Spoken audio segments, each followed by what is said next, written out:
New Zealand's Reserve Bank governor has warned that a big slowdown in China's economy or a major drought caused by El Nino could trigger a recession in New Zealand. So how do we best protect our economy from these external events that are out of our control, or can we? The New Zealand Initiative Executive Director, Oliver Hartwich, joins me now. Oliver, thanks so much for your time this morning. How vulnerable right at the moment is our economy?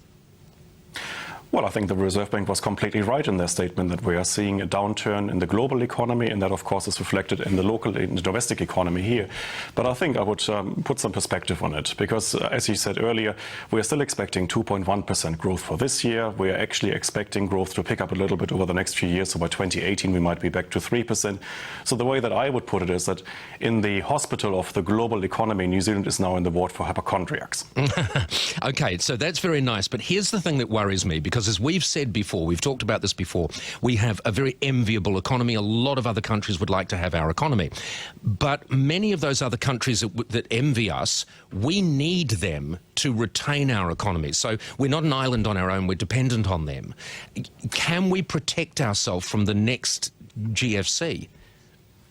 Well, I think you're absolutely right. We are a small trading economy, and we're really dependent on what's happening in other parts of the world.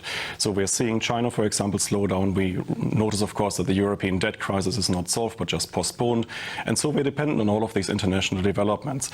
But having said that, I mean, we can't do much about it, but we know that whenever things go wrong, we have at least one automatic stabilizer, and that's our exchange rate. So we can see these fluctuations in our economy directly reflected in the exchange rate. And when the exchange rate falls, it's obviously good news for exporters. We also have one luxury, and that is we have interest rates that are still definitely positive. So we've got some room for maneuver for the Reserve Bank, where other economies basically are at 0%. So they've got no chance to really recover and revive their economies via monetary stimulus. Okay, so we have a couple of tools in the toolbox. The next global financial crisis, I mean, it is unavoidable there will be one. When will there be one?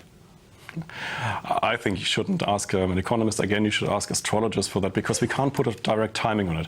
What you're absolutely right about is that the next global financial crisis is unavoidable. What I would also say is that the next global financial crisis will probably be worse than the previous one, because we have now really exhausted all tools in the toolbox for Western economies. They are more indebted than they were in 2008. They have interest rates at zero, so you can't cut them any further unless you go into unorthodox monetary policy like quantitative easing. So I think the next global financial crisis will be worse, because we simply have no room for maneuver anymore for Western economies. Okay, so that's very interesting. I just want to sort of, if you like, the executive summary of what you've just said. A lot of countries were able to lessen the impact of the last GFC because they borrowed and spent.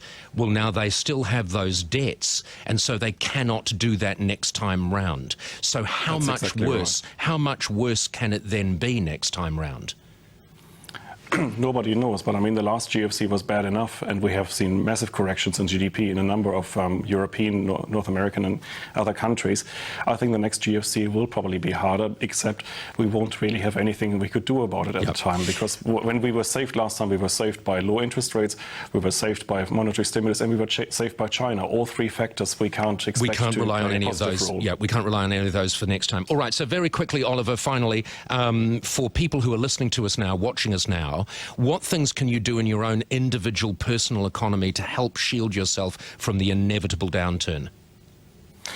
Well, I think what you can do, it depends on the stage of your life. I think it's always good when you're young to get a decent education, because we know that the future economy will be but more short-term than that. Should people be resisting borrowing money at the moment?